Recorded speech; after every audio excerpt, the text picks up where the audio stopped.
Welcome back to the Deep Dive, the only place where we transform complex research into powerful, unforgettable knowledge. Hello. Today, we are strapping on a sash and stepping onto the stage of international beauty pageantry, but we're not here to just talk about gowns or catwalks. No, not at all. We Yeah. are looking at strategic excellence, global competitive power, and really the evolution of social impact. It's so easy to just dismiss pageants, but when a competition pulls off something, Oh, or yeah. something truly historic, it demands a closer look. It absolutely does. We've got sources covering the organization's philosophy, the tiny details of this massive win, and the broader context of a very rapidly changing industry. And the hook for today is a true competitive earthquake. We are diving deep into the 11th edition of the Face of Beauty International, or FOBI, Yep. which has just witnessed something pretty extraordinary.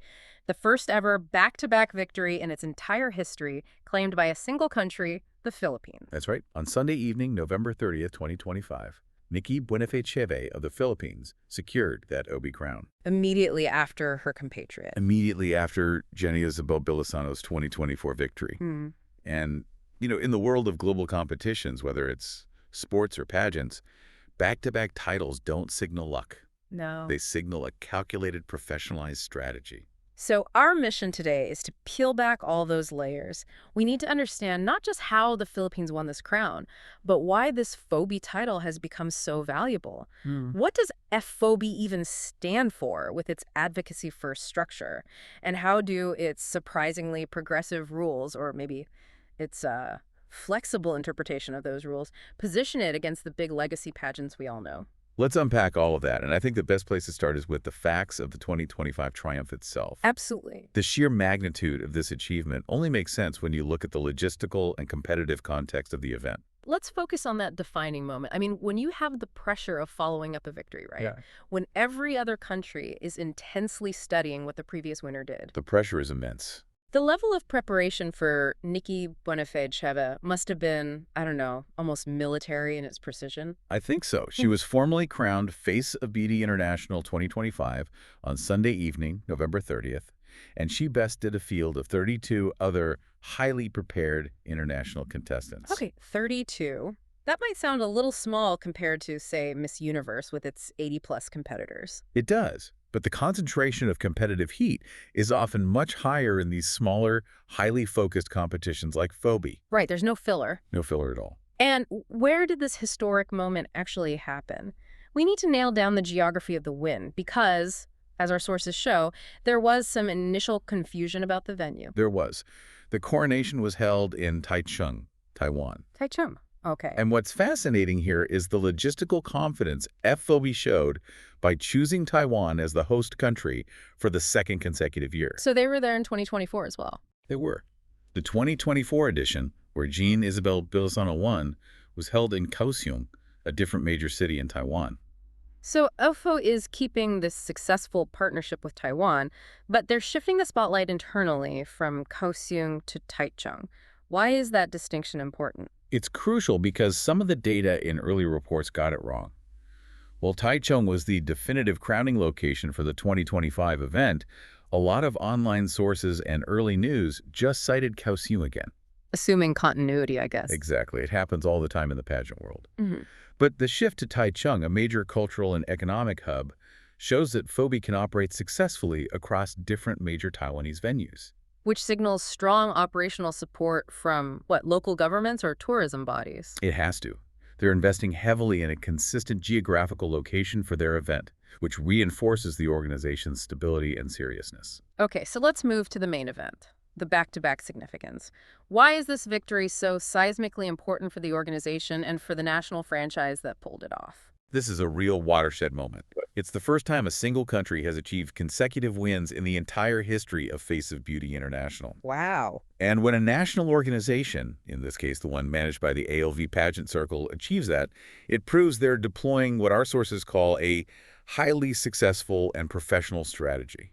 That phrase, professional strategy, that sounds like it's from a business report, not a beauty pageant. What does that actually look like on the ground? It means the national franchise treats the selection and preparation process like a competitive sport. With a huge payoff. A massive financial and prestige payoff. Exactly. They are selecting candidates based on FOBI's specific criteria, measurable advocacy, leadership potential, communication skills, not just traditional aesthetic appeal. It signals that the FO title is seen internally as a very high-value crown. And the connection to the previous winner, Jean Isabel Bilasano, that really just seals the deal on this idea of a competitive pipeline. It absolutely does. Nikki Buenafe Cheveh inherited the crown from her fellow Filipina. But more importantly, both women originated from the same Miss World Philippines national batch. That can't be a coincidence. It's not random selection. It shows that the national vetting process is specifically identifying women who can handle the high-pressure, advocacy-heavy requirements of FOBI. So they're essentially finding the FO by our type of candidate from a larger pool. And successfully deploying her year after year. It's strategic selection at its finest. Let's broaden our view a bit and look at the top 5 results and the global reach. Right. When you look at the full list of winners, what story does the geography tell us? The top 5 showed a really dynamic and interesting geographic spread, which suggests FOBI is successfully expanding its relevance. Okay, walk us through the final placements. So the winner, again, Nikki Buenafe Cheveh from the Philippines. First runner-up went to Lucy Dimitrova from Sweden. Sweden, okay. Second runner-up was Julia Podkolina from Finland. Third runner-up was Jingmun Fan from Malaysia. And fourth runner-up was Sapaneka Naparat from Thailand. Okay, my first thought is regional dominance. 3 of the top 5 spots are from Southeast Asian nations. You're right. The Philippines, Malaysia, and Thailand confirm that regional strength. FOBI has historically found a lot of traction in Asia, where pageantry is often a major media event. A direct path to fame and influence. Undeniably. But here's where it gets really interesting, just like the sources suggest. The presence of Sweden and Finland taking first and second runner-up. Yeah, that's huge for FOBI's global brand. It truly is. Historically, delegates from socially progressive Western European nations might only focus on the Big Four pageants. Right. But the fact that Sweden and Finland, nations known for their emphasis on social welfare, gender equality, environmental policy, place so high, suggests that OB's core mission is really resonating. So the advocacy mandate isn't just a tagline, it's acting like a filter, attracting a specific type of candidate from all over the world. Precisely. It confirms that OB is successfully attracting candidates who are motivated by purpose, by demonstrable community impact. And maybe they're a little disillusioned with the purely aesthetic focus of other competitions? I think that's a huge part of it. It enhances FOB's prestige beyond its traditional Asian base and marks it as a truly global competition, focused on intellectual, not just physical, metrics. So the back-to-back Asian victory is a powerful story. It is. But the strong European showing validates the organization's entire progressive philosophy. The competitive field itself validates the mission. That's a brilliant way to frame it. That success in attracting such diverse, purpose-driven delegates brings us right to FOBI's core identity. Right. If the Philippines win proves the competitive strategy works, then the foundation of FOBI proves what they're competing for. So let's look at the genesis and core mission. It's not an American or a Thai or a Venezuelan-led organization, which is usually the case for major pageants. That's correct. Face of Beauty International, FOBI, was started in 2011 and officially established on March 2nd, 2012, in Auckland, New Zealand. And the founder is CEO Mila Manuel. Establishing it in New Zealand provides a solid, politically neutral, Western operational base, which is significant, even though the events themselves are usually hosted across Asia. So places like Thailand, Taiwan, Mongolia, India, the Philippines, exactly. They're structured in the West, but executing their mission primarily in the East. And the organization evolved very quickly. starting small. Very small. The first international event in 2012 was modest, only 14 contestants, and it was called Miss Teen Face of Beauty International. It was held in Chiang Mai, Thailand. So that initial focus on the teen demographic is key. I think so. They clearly saw their niche was in developing young leaders. It wasn't until 2013 that they broadened their appeal and adopted the current, more encompassing name, Face of Beauty International. And what are they trying to accomplish with that broader appeal? The organization operates under a specific triple mandate, right? And that mandate is very clearly defined. FOBI aims to promote international tourism. Which explains the host city shifting every year or so. Exactly. Public entertainment, which is standard for any pageant. And, critically, the promotion of a clean and safe environment for all living beings. That blends economic and cultural exchange with a really serious, actionable focus on responsibility. Absolutely. But underpinning all of that is the core purpose, which is all about talent development. The mission is explicitly to develop young female leaders. Right, and to empower contestants to find beauty through quantifiable charitable action. They are vetting for leaders. Candidates have to prove themselves intelligent, well-mannered, and a confident figure. This is so far beyond judging a swimsuit or a gown. Oh, miles beyond. They're looking for demonstrated intellectual and moral caliber before they even consider the aesthetic element. And that leads us to this advocacy-first pageantry model. The difference with Phoebe is the demand for specific, quantifiable charitable actions, not just vague pledges. This is the competitive differentiator. Hobie doesn't accept raising awareness alone. Delegates have to participate directly in measurable initiatives during their stay, often partnered with local institutions in the host country. Can you walk us through some of the specific examples from the sources? I think we need to understand the practical nature of their work. The initiatives are diverse and global. So in terms of health and welfare, we see deep localization. When they're in Taiwan, they are assisting children with disabilities with groups like the Christian Joyce McMillan Social Welfare Foundation. And collaborating with major hospitals. Exactly, like Changhua Christian Hospital's Erlin branch. It's a direct, tangible link to the host country, ensuring the event leaves a beneficial footprint. They don't just fly in and fly out. And they also take on complex social justice issues. They do. Specific campaigns like Stop Violence Against Women and Save the Girl Child issues that require genuine engagement from the delegates. And the environmentalism component is fascinating. It is. The sources mention their support for protecting the Maasai bear. Maasai bear. Yeah, the Gobi bear. It's one of the most critically endangered animals in the world, primarily found in the Gobi Desert, which links back to Mongolia, a former host country. So supporting that requires complex conservation lobbying, not just planting a few trees. Exactly. It shows a commitment to efforts that are challenging and high stakes. The delegates are in workshops and symposiums, proving their commitment through action. The bar for entry is already so high. That must translate into their eligibility rules, which is where Phoebe really starts to diverge from the traditional definition of a beauty contest. It does. Phoebe maintains its focus on youth development, with the official age range set between 15 and 24 years old. Which keeps it oriented toward being a launching pad for young leaders. Consistent with its original teen title. And then there's the most celebrated rule, the one that sets it radically apart in the aesthetic sphere. The organization enforces no restrictions on height or weight. Which is a massive progressive standard. It sends a clear message. Physical metrics are secondary to leadership, potential, personality, and intelligence. They're prioritizing the content of a woman's character over outdated physical expectations. And they reinforce that youth focus by retaining the teen title alongside the main crown. Right, like Elvia Marie Torres Sanchez from Puerto Rico, who won the teen title in 2024. Exactly. It ensures they're continually investing in and promoting that next generation of 15 to 18-year-old leaders. Okay, now we have to talk about the elephant in the room. Or rather, the queen who slightly aged out of the room. We established the official Opie age range is 15 to 24. Yet, Nikki Buenafe Cheveh, the 2025 winner, was reported to be 27 years old at the time of the competition. Yes. This is a big age discrepancy that raises serious questions about Opie's adherence to its own stated rules.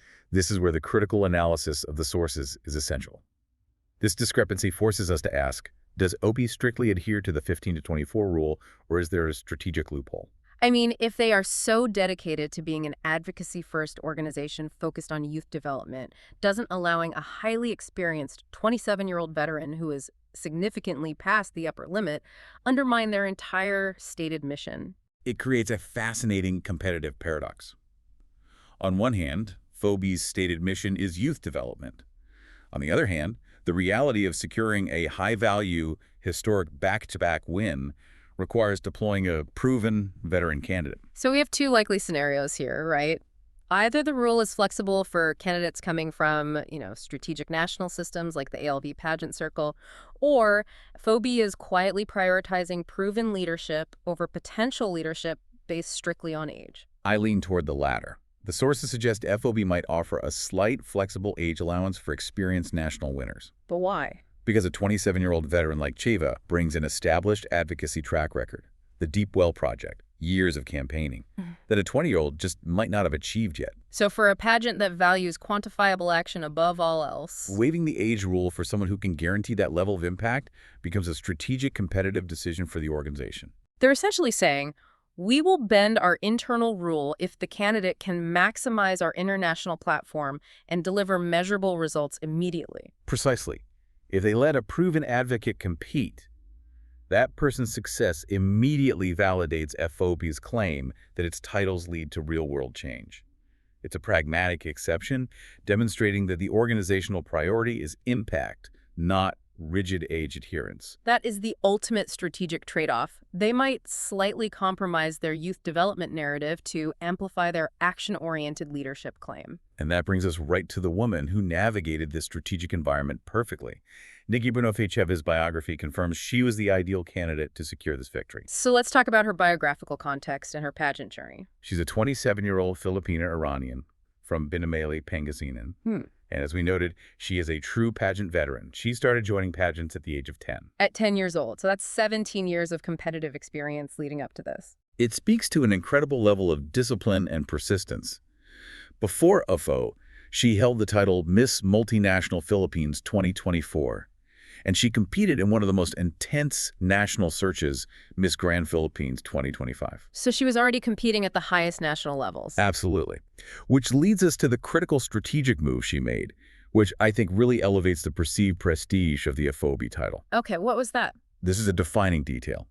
Cheveh made the highly public and calculated decision to rescind her Miss Multinational Philippines title in order to fully pursue the OBI crown. Wow. That's not a casual switch. It's not. In the Philippines, title holders often hold on to their crowns. Rescinding one title to focus entirely on another signals the perceived higher competitive value and prestige associated with OBI within that national pageant system. So her national directors viewed OBI not as a consolation prize, but as a primary strategic objective worth sacrificing another title for. Exactly. It confirms they weren't just sending a competent candidate.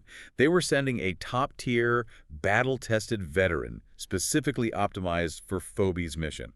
She had the experience, the drive, and, crucially, the demonstrable advocacy portfolio. Which brings us to what actually won her the competition, her specific advocacy platform. And the sources are clear that her work went way beyond simple photo ops. She anchored her platform on education and community welfare, which is common. It's common, but her execution was singular. It was defined by specific, tangible impact. She didn't talk about awareness. She talked about infrastructure. And the centerpiece of that platform, the thing that must have stood out to the judges, was the Deep Well project. It's an extraordinary example of advocacy as engineering. Her most significant achievement was the funding and implementation of a 42-pipe deep well for a rural village, a barangay, that had suffered for years without access to potable water. And for anyone unfamiliar, a barangay is the smallest administrative division in the Philippines. It's basically a village. Right. And to fund and install a deep well 42 pipes, not a simple hand pump, is a major infrastructural undertaking. It's a profound intervention in public health and community stability. We're talking raising capital, managing construction. Dealing with local officials, ensuring long-term maintenance. This moves her platform from rhetoric into the realm of local governance and public health. Why is this so much more impactful in the context of FOBI than, say, collecting books for a school? Because it addresses the absolute foundational layer of Maslow's hierarchy of needs, physiological survival. You can't talk about education if people lack safe drinking water. A deep well is a tangible, measurable, permanent asset for that community. And Cheveh articulated this connection perfectly. She did. Her observation on the connection is the philosophical heart of her victory. She questioned, how can I support their education when they don't even have the basic need, water, to live? That quote just encapsulates FOBI's entire mission. True leadership identifies and solves the most fundamental obstacles first. It's a highly sophisticated understanding of community development. You can't learn if you're sick from contaminated water. Or attend school if your whole day is spent fetching it. And her commitment wasn't limited to the well. She also provided school supplies, partnered with the Red Cross. She described herself as a queen with a heart, dedication, and persistence. And she provided the judges with undeniable, verifiable evidence that she had already excelled at the job they were hiring her for. Action-oriented, infrastructure-driven leadership, That had to be the competitive edge. It was the edge that secured the back-to-back victory. This success story places FBI squarely within an industry that is simultaneously embracing radical change and fiercely defending decades-old traditions. It really does. And our context sources, particularly the analysis from Green Living magazine, help us understand this dichotomy. The broader critique is simple. While pageants emphasize confidence, they often perpetuate unhealthy, restrictive aesthetic ideals. And FOB manages to sidestep a lot of that because of its rules. It does. But its progressive stance only makes sense when you contrast it with the strictness of the Big Four. So let's start with traditional rules versus modern inclusivity. We're talking about historical barriers of height, marital status, and motherhood. The legacy systems can be astonishingly rigid. Take Miss Earth, which is one of the younger major pageants. Even they require women to be single, never married, and mandate a minimum height of 5 feet 4 inches tall. 5'4"? That's not even that tall, but it still automatically excludes a huge segment of the global population. And then they also demand a beautiful face with a proportionate body structure. And what about Miss International and Miss America? Equally stringent. Miss Yeah. International, Miss America, USA National, Miss Savory. They all strictly require contestants to be single, never married, nor have given birth or have legal dependents. These rules are decades old, and they carry this troubling implication that women who are mothers or are married are somehow less pure or less capable. It's an outdated idea.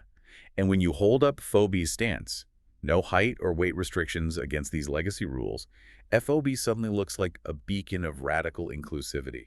Yeah, they're basically saying your worth as a leader is not determined by your height or marital status. It deliberately moves the competition out of the aesthetic purity sphere and into the action and impact sphere. Now, in stark contrast to that, we have the Miss Universe redefinition, which has just jettisoned 70 years of tradition in what feels like a single bound. Miss Universe is a case study in rapid cultural and corporate transformation. They lifted the ban on transgender contestants way back in 2012, but the real shift came in October 2022. Right, when the Thai entrepreneur and transgender rights advocate Anne Jakapong Jakajutitip purchased the organization. Her ownership accelerated everything. Within months, they revised the rules to allow married people, mothers, and divorcees to compete. A 70-year-old rule just scrapped. And starting in 2024, they removed the upper age limit entirely. All ages 18 and above are allowed to compete.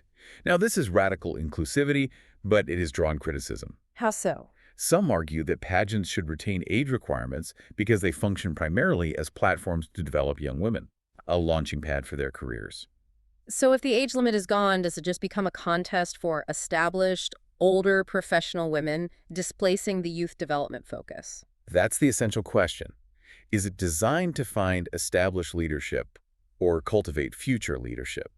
FOB walks that tightrope by stating 15 to 24, but allowing a proven 27-year-old. It's trying to marry both concepts. It is. But while Miss Universe embraces this massive shift, we still see fierce resistance to change in other systems. The global conflict is far from resolved. And the examples are powerful. Take Miss Italy. The organizers actively defended their long-standing rule to ban transgender contestants, stating their competition is open only to candidates of female sex since birth. That's a clear ideological stance. Yeah, it is. And then there's the heartbreaking high-profile case of Veronika Dudusenko in Miss Ukraine. A true rallying cry. She was disqualified from Miss Ukraine 2018 just 4 days after winning because she was a single mother. And her response was revolutionary. She didn't fade away. She launched the global hashtag Right to be a Mother campaign, fighting against these discriminatory practices. When you juxtapose that resistance with FOB's open stance on height and weight, their philosophy becomes extremely appealing to modern delegates. It grounds the conversation in substance. OB avoids the aesthetic purity debate by prioritizing verifiable social impact. That's why its appeal is growing in places like Sweden and Finland. Yet, despite the resistance, the overall trend is toward change, driven by these pioneering women who are the examples of boundary pushers. They are the ones proving that the criteria for a queen must evolve. We saw a historical moment at Miss Universe 2023 with transgender delegates Ricky Valerie Collet from the Netherlands and Marina Machete from Portugal. Their visibility was just monumental. And the mother and married shift wasn't theoretical. It was immediately realized on stage. Miss Guatemala, Michelle Coe. First married woman with children to compete. And Miss Colombia, Camila Avella became the first married woman and mother to place in the top 5. We also saw the push for body diversity. Yes, the appearance of Miss Nepal Jane Deepika Garrett, the first plus-size contestant in an international pageant in 2023, sparked huge global conversations.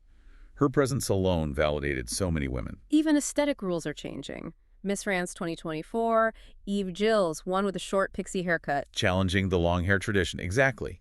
So despite all the controversies, rigged contests, jips in viewership, the horrific reports from Miss Universe Indonesia, the transformative power of pageantry still holds immense value. It does, because the platform is potent, even when the vehicle is flawed. And the sources include the profoundly moving story of Ngozi Onwuchekwa.